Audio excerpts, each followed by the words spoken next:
রয়েছেন আমাদের সঙ্গে, শুনে খুব স্বাভাবিকভাবে স্থানীয় মানুষ তারা বিক্ষুব্ধ, কিন্তু পুরসভা কি বলছে? কতদিনের মধ্যে পাইপলাইন মেরামতি সম্ভব?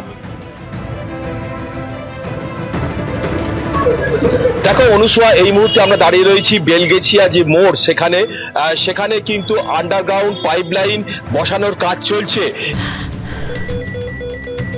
ক্যান্সারে নেই আর ভয়, NCRI এ হবে এর জয়। আপনাদের ভরসা নেতাজি সুভাষচন্দ্র বোস ক্যান্সার হসপিটাল। এই বিকল্প পাইপলাইনটা পদ্মপুকুর জল প্রকল্প থেকে সরাসরি এখানে আসছে এবং তারপর সেটা এই যে এখানে যে কাজ হচ্ছে, এই অর্থাৎ বেলগেছিয়া মোড়ে সেখানে কাজ হচ্ছে এবং সেখানে এই মুহূর্তে পুরসভার কমিশনার তিনিও আছেন।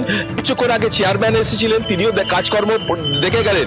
এই আন্ডারগ্রাউন্ডের যে কাজটা হচ্ছে, এই কাজটা শেষ উত্তর হাওড়ার যে রিজার্ভার আছে সেখানে কিন্তু সরাসরি পদ্মপুকুরের জল কিন্তু পৌঁছানো যাবে এবং তারপরই সেখান থেকে পাম্পের সাহায্য গোটা উত্তর হাওড়ার যে 14টা ওয়ার্ড আছে, যেটা কার্যত দুদিন নির্জলা আছে, জলশূন্য আছে, সেটা তাতে কিন্তু জল সরবরাহ করা সম্ভব বলে জানিয়েছে পুর কর্তৃপক্ষ।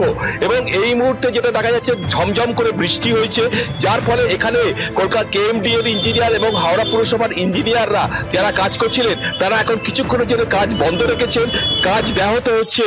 এবং আমরা দেখেছি এই কাজ গতকাল থেকে শুরু হয়েছে এবং এইখানে প্রায় 1200 মিলিমিটারের একটা পাইপ, সেখানে এই ভূগর্ভস্থ পাইপ বসানোর কাজ চলছে এবং সেটা সরাসরি পদ্মপুকুর থেকে যে পাইপ লাইনটা আসছে সেখানে সঙ্গে যোগ করা হবে।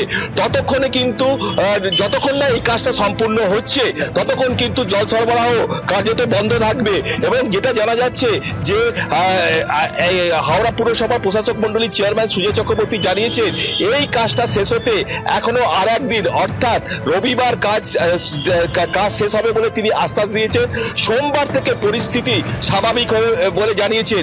ইতিমধ্যেই হাওড়া পুরসভা ছাড়াও কলকাতা পুরসভা, উত্তরপাড়া পৌরসভা, বিভিন্ন পৌরসভা থেকে যে জল সরবরাহের গাড়ি আনা হয়েছে, সেই গাড়ি দিয়ে যে উত্তর হাওড়া বিস্তীর্ণ এলাকাতে জল সরবরাহ করা হচ্ছে এবং যদিও সেটা অপ্রতুল, প্রয়োজনের চাহিদা অনুযায়ী অনেক কম, এই নিয়ে মানুষের ক্ষোভ রয়েছে। এবং শুধু তাই নয়, যে বেলগেছিয়া ভাগাড় আছে সেখানে আজকে মানুষ জল না পেয়ে, বিদ্যুৎ না পেয়ে এবং একই সঙ্গে তাদের বাড়ি যে ফাটল দেখা দিয়েছে এতে আতঙ্কিত হয়ে তারা বিক্ষোভ দেখিয়েছেন। সেখান থেকে পৌরসভার পক্ষ থেকে তাদেরকে বিকল্প বাসস্থান অর্থাৎ আশ্রয় শিবিরের ব্যবস্থা করা হয়েছে পৌরসভার যে স্কুল আছে সেখানে, এবং একই সঙ্গে একটি স্থানীয় ক্লাবেও তাদেরকে রাখা হয়েছে। স্থানীয় বাসিন্দারা তাদের যে জিনিসপত্র নিয়ে তারা বাড়ি ছেড়ে অন্য জায়গায় তারা চলে যাচ্ছেন।